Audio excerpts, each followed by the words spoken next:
In the sun-warmed halls of 4th century Alexandria, marble floors echoed with the sandals of scholars and scribes. The air smelled of ink, parchment, and the sea. Among the elite minds of the time, a young girl walked with her father, not to play, but to study. Her name was Hypatia. She was the daughter of Theon, a renowned mathematician and astronomer at the Museum of Alexandria. But he was not only a teacher of numbers, he was a teacher of thought, and he saw in his daughter a light even brighter than his own. From a young age, Hypatia was taught like a philosopher, not a child. She memorized geometry under starlight, studied Plato by torchlight, and learned to calculate the positions of stars with her father's brass instruments. While other girls embroidered or served wine, she dissected planetary models and asked questions about the nature of the universe. One morning, Theon took her to the great library steps, the center of knowledge in the ancient world. She stood in awe, staring up at the towering columns that guarded thousands of scrolls. One day, he said, they will come here to hear you. Hypatia did not want fame. She wanted understanding, not only of numbers but of people, pain, and how minds could be healed by reason. She walked through Alexandria in plain robes, refusing gold and titles. She studied medicine alongside logic. She helped the sick as calmly as she debated geometry. To her, kindness and knowledge were not separate. She grew into a woman who listened more than she spoke, and when she did speak, the crowds quieted. Sailors, merchants, politicians, all came to listen to the daughter of a mathematician who spoke of harmony, the stars, and the soul. This was no ordinary woman. This was Hypatia of Alexandria. And her story was only just beginning. Now take a deep breath. Let the weight of the day fall off your shoulders. Close your eyes, or let them rest gently. You're safe here. Tonight, we'll travel back in time, not to witness war or fear, but to remember an act of kindness the world must never forget. Welcome to Kind Nights. Let's begin. The Library of Alexandria was no ordinary place. It was the heartbeat of human curiosity. Shelves stretched skyward, holding scrolls from Egypt, Persia, Greece, India, and beyond. Here, truths were preserved, debated, and passed on like torches in the night. And at its center now stood a woman. Hypatia lectured beneath stone colonnades, using a sandboard to draw orbits, equations, and philosophical diagrams. Crowds gathered in silence, not out of obedience, but reverence. Rich and poor, pagan and Christian, sat side by side to learn. One afternoon, a young sailor with no formal education came to her class. Instead of turning him away, Hypatia handed him a wax tablet and said, "The stars do not ask where you were born." He returned every week. She taught not only astronomy and mathematics, but ethics. Question everything, she told her students, especially yourselves. When a student lost his parents in a street riot, she brought him to her home, fed him, and helped him return to study. When another accused himself of being too ignorant to learn, she taught him by moonlight in private until he found confidence. Her home became an open circle, scholars, thinkers, and healers sharing ideas over figs and wine. But the library itself, despite its beauty, trembled under the weight of rising tensions. Religion, politics, and power brewed just outside its doors. Yet within, Hypatia kept a fragile peace alive, by example, by grace, and by truth. She didn't fear disagreement. She feared cruelty. To her, the world could be dark. But if enough minds held candles, it would never be lost. As Alexandria's streets grew louder with political rage and religious tension, Hypatia remained a quiet, luminous force of compassion. Her classroom was a sanctuary not just for learning, but for healing. Her students came not only to understand the stars, but to calm the chaos within their own minds. A Roman soldier who had seen the horrors of war came to her asking for philosophical guidance. She handed him a scroll by Plotinus and said, "Begin with the soul. It is the first battlefield." Months later, he returned, calmer, thoughtful, calling her his second mother. Hypatia believed philosophy could soothe suffering. In the middle of debates, she would stop and ask, "But how does this help us live with one another?" She treated emotional wounds with the same care she gave equations. When a merchant's daughter grew despondent after losing her brother in a riot, Hypatia visited her home, sat with her in silence, and taught her to track the phases of the moon, a quiet ritual that gave her structure and peace. One day, a young Christian student accused a classmate of heresy during a lesson. Tensions surged. Hypatia paused, walked to the student gently, and said, "Reason does not shout." Then she invited both students to read from the same scroll, side by side. No more words were spoken that day, only thoughts. She was not merely a teacher of knowledge. She was a teacher of humanity. She never married, claiming her true union was with truth itself. But her emotional generosity was boundless. She made time for every question, every fear, every soul in need of reassurance. To many, she was more than a philosopher.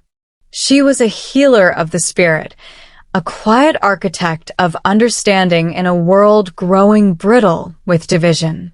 In a city fraying at the seams, Hypatia offered something radical.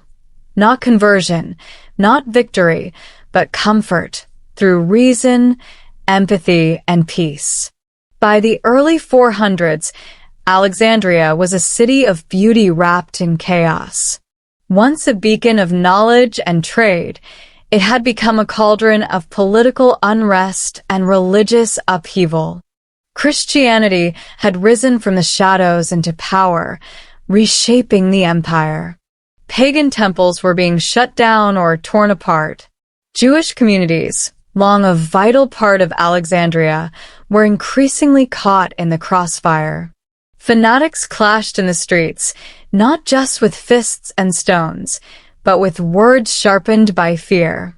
In the midst of this unrest stood Hypatia, a woman who belonged to no faction, whose allegiance was to reason. She was respected by Roman governors and Christian leaders alike, particularly by Orestes, the city's Roman prefect. When tensions flared between Orestes and Bishop Cyril, a powerful figure in Alexandria's Christian leadership, Hypatia often acted as a bridge between them. She counseled moderation. She urged restraint. She called for dialogue. But in a world dividing itself into sides, neutrality was seen as threat. One evening, Hypatia met with Orestes privately, advising him to seek peace and avoid retaliation after a violent Christian protest. Word spread, and in whispered corners of churches and forums, she was accused, falsely, of inciting him against the bishop. Graffiti appeared on city walls. Sermons turned sharp. Her name was spoken in anger. But Hypatia never stopped walking through the city, still teaching, still writing, still welcoming students from every background. When some urged her to flee, she replied, "I will not abandon my city to the noise of rage." Her presence became a symbol, not of opposition, but of courage, of the quiet bravery to keep reasoning in a world tearing itself apart. She knew the risk, but she also knew her duty. As Alexandria teetered on the edge of chaos, Hypatia did not retreat into silence. Instead, she stepped further into the storm, not with a sword, but with calm and counsel. When angry mobs gathered in the agora, she was seen weaving through them, not in fear but in compassion, speaking softly to leaders of both sides. Her presence disarmed many, a philosopher in simple robes who listened more than she lectured. She would place a hand on a chest, ask a question, quote Plato or Pythagoras, and gently unravel anger with reason. When Christians and pagans fought over a burned-out temple, Hypatia brought elders from both communities together beneath the shadow of its scorched columns. She spoke not of gods, but of Alexandria itself, the city that had raised them all. "What future do we leave," she asked, "if we silence one another with stones?" There was a story told of how she once calmed a violent crowd by standing between them and their target, arms raised, speaking quietly until their rage dissolved into shame. The man they had come to punish knelt in tears. Hypatia offered him water. To her students, she taught how words could heal wounds that medicine could not. She told them, "The world does not need louder voices. It needs clearer minds and steadier hearts." And yet, in doing good, she became dangerous. Fanatics called her a seductress of reason. Her kindness was recast as manipulation, her neutrality, treachery. The very bridge she built between factions was now seen by some as a threat to power. But Hypatia stood firm. She believed that even if hatred grew like wildfire, one voice of peace was worth raising. And so, as the city fell further into division, she continued her walks, her lessons, her whispered acts of mercy, a lone candle in a gathering storm. It was a quiet morning in March when Hypatia set out on what would become her final walk. She left her home with scrolls tucked under one arm, her robe gathered against the chill. Her path, as always, led her through the heart of Alexandria, past the agora where she had soothed mobs, past the temples where she had brokered peace, and toward the library that still whispered her name. But this day, the streets felt different. Silent, tense. A group had gathered in secret, stirred by zeal, anger, and falsehoods. To them, Hypatia had become a symbol of defiance against their rising order. Not for what she did, but for what she represented. Knowledge without dogma, strength without cruelty, kindness without allegiance. As she turned the corner near a chapel wall, they seized her. There was no trial, no voice to defend her. Only hands that dragged her through the streets where once she had walked in peace. Her scrolls fell to the dust. Her robe was torn. And in the echoing marble of the Caesareum, they ended her life. Some say it was with tiles, others with sharp seashells. What mattered was not the method, but the madness. The light she carried had become too bright for those who feared what they could not control. When the crowd dispersed, Alexandria fell into stunned silence. Her students wept. Her city dimmed. Yet even in death, she was not erased. Her name survived, whispered in secret, passed in scrolls, preserved in ink.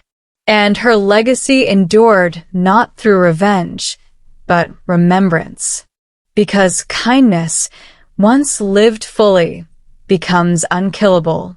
As the stars settle above your night sky, let your thoughts rest with the quiet strength of Hypatia, a woman who chose wisdom over wrath, peace over power, and truth over fear. She lived in an age that feared her grace, yet she met hatred without hatred, cruelty without cruelty. She gave the world her voice, her teachings, her unwavering calm. And though the mob silenced her body, they could not silence her spirit. Her kindness lives on. In the books we read, in the questions we ask, and in the courage it takes to meet ignorance with patience and power with peace. Tonight, let her story remind you. There is strength in gentleness. There is defiance in truth. And there is no night so dark that one human light cannot make it bearable. Sleep in the glow of her legacy and rise tomorrow with the quiet bravery she once walked with. Good night.